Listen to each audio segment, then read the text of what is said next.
Aduh, kepotong-potong, sorry. Lanjut. Tigor Pangaribun, salah satu lulusan universitas dengan menyelesaikan pendidikan teknik pertanian, masih bisa lah itu.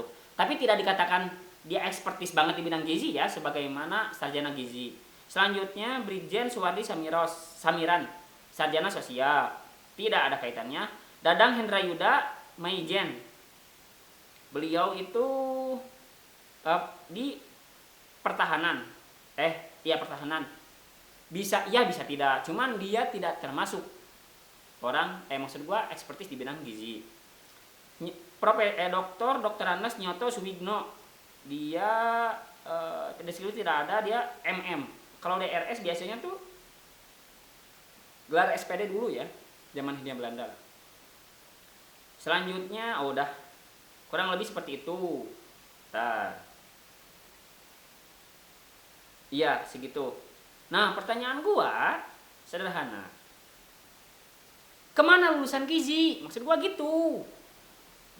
Kemana lulusan sarjana gizi? Kemana lulusan yang berkaitan dengan ilmu kegizian? Ya mungkin kalau dulu GMSK ya gizi masyarakat. Mungkin kalau dulu sarjana kesehatan masyarakat yang relate-nya tuh tipis-tipis. Relate-nya tuh cukup banyak maksud gua. Jadi beda tipis antara SGZ dengan SKM, tapi masih beririsan gitu. Nah maksud gua dari sekian banyak profesor tentang kegizian, dari sekian banyak guru besar tentang gizi-gizian, gak ada anjir yang masuk di struktur Badan Gizi Nasional tadi. Nah maksud gua di mana letak menghargai salah satu atau menghargai seorang lulusan gizi oleh pemerintah? Nah balik lagi, ini berdasarkan apa? KPI-nya apa? Apakah memang urusan kepentingan? Apakah memang gua sebagai orang awam jual beli jabatan? Bisa jadi kan, gua gak tahu ya. Itu prasangka gua gitu. Itu sudut pandang gua gitu. Terus gua melihat gak ada nilai meritokrasi di situ. Nah itu yang gua mau tekanin gitu loh. Ya ini berkaitan dengan nyawa gitu loh. Ini berkaitan dengan nyawa, ini berkaitan dengan hajat hidup banyak. Gini loh, kami pernah membahas tentang Permenkes ya, bahwa ahli gizi itu termasuk sebagai seorang nakes atau enggak, itu hal lain lah gitu. Tapi kan akhirnya dengan peluncuran program MBG ini, setidaknya lulusan gizi dipertaruhkan dong. Kami kuliah mungkin ya. Kami kuliah 4 tahun. Ada dinamikanya, ada naik turunnya. Biaya tidak murah loh. Nah, ketika ada program MBG ini, ya harusnya lulusan penyerapan tenaga kerja itu orang-orang gizi dong. Pastinya, ya minimal dia profesor yang masuk ke badan pengurus, maksud gua kepada kepengurusan atau strukturisasi bagian ini. Sedangkan nyatanya gak ada profesor-profesor yang gua kenal tentang pergizian, gak ada profesor-profesor yang gua kenal, guru besar yang gua kenal, dosen-dosen yang gua kenal yang masuk kepada struktur ini. Pemerintah kemana maksud gua gitu loh? Pemerintah tuh kemana? Posisinya di mana?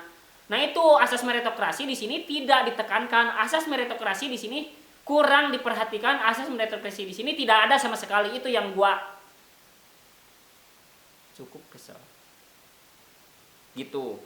Selanjutnya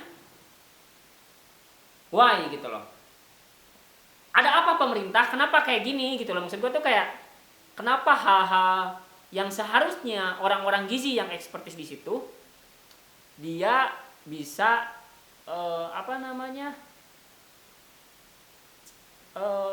mengisi pos-pos, mengisi posisi-posisi yang sudah semestinya diisi di strukturisasi BGN. Ya kenapa gitu loh? Tolong jelaskan gitu loh. Kepada siapapun yang mendengarkan video ini, terutama pemerintah, pemangku kebijakan, tolong jelaskan kenapa gak ada orang-orang gizi di situ. Pertama itu, kedua, solusi untuk menjawab entah itu permasalahan stunting, entah itu permasalahan 1000 HPK, entah itu permasalahan hal yang lain. Cuman kami bukan sok-sokan gitu loh. Gua yang merepresentasikan seorang ahli gizi, keilmuan kami itu dipertaruhkan gitu loh. Maksud gua, buat kami tuh belajar nggak semudah itu untuk bisa sampai mendapatkan quote and quote dalam tanda kutip gelar. Itu Itu tidak semudah itu.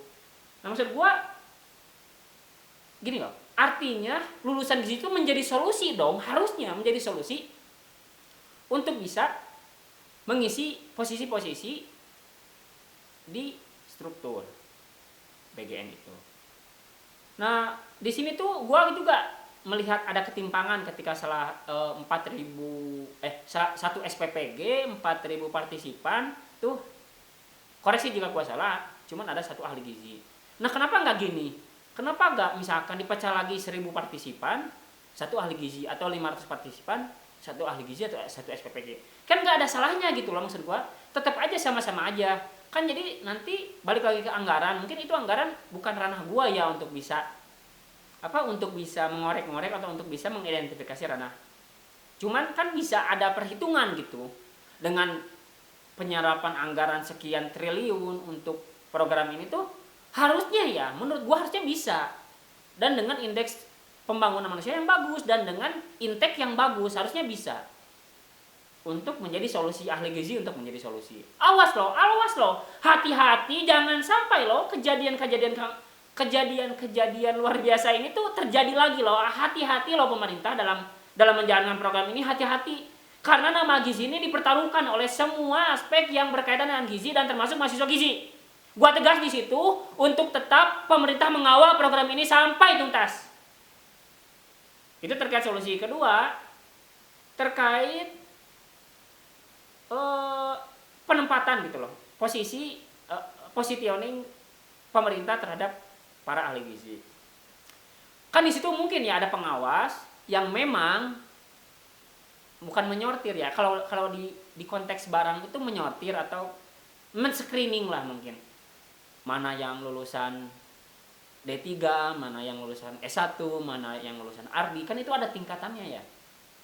Jadi setahu gua nih, sepemahaman gua, D3 itu TR Andi. Jadi ada batasan, ada boundaries-nya. TR Andi teknik register nutrisionis. Dia nggak bisa tuh intervensi secara langsung, dia teknisnya. Terus ada nutrisionis ya sebagai seorang sarjana gizi atau D4, mungkin bisa termasuk juga. Nah, selanjutnya tuh ada pendidikan profesi, yaitu disebut Ardi. Ya harusnya nih, contoh lah, dari ini logika gua ya, dari 1 SPPG itu Ardi harus ada. Menurut gua tuh itu Ardi harus ada. Artinya apa? Pembukaan lebih banyak lagi pendidikan tinggi tentang profesi gizi. Nah, itu tugas pemerintah tuh, tugas Dikti tuh, pembukaan. Jadi jangan hanya dokter aja. Memang dokter penting-penting. Ya dokter dan nakes lain sama-sama penting. Jadi jangan ngerasa bahwa dokter itu lebih penting. Enggak. Dokter dan nakes itu sama-sama penting. Dokter, perawat, gizi, apoteker, laboratorium dan lain sebagainya tuh sama-sama penting. Karena apa? Karena ada kolaborasi di situ. Untuk apa? Untuk memecahkan permasalahan penyakit, permasalahan gizi, permasalahan apapun yang berkaitan dengan nilai kesehatan. Jadi, gua berharap pembukaan program profesi dietitian dan keterjangkauan akses bagi orang-orang yang atau sarjana gizi yang ingin melanjutkan, tolong dibuka selebar-lebarnya pendidikan tinggi itu. Nah, cukup lumayan nih. Gua menguras energi untuk bisa menyuarakan dan semoga beresonansi nih ke pemerintah. Selanjutnya, gua banyak to-do list nih.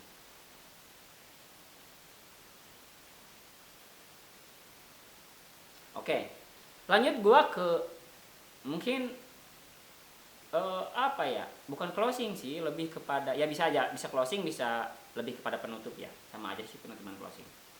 Gini loh. Gua khususnya dan kami khususnya para mahasiswa, teman-teman mahasiswa, adik-adik gua dari tingkat gua, baik di organisasi ataupun tidak di organisasi, baik di universitas ataupun di sekolah tinggi dan lain sebagainya, kami akan selalu memantau, kami akan selalu mengidentifikasi, kami akan cross check and balance lah kalau bahasa politiknya. Kenapa? Karena ini berkaitan dengan nama besar gizi gitu. Lalu gua udah siap, gua udah apa ya, gua udah bersiap, gua udah berhitung, dan gua siap menerima konsekuensi atas suara yang gua sampaikan ini. Nah, masuk kepada aspek penutup gini Pak.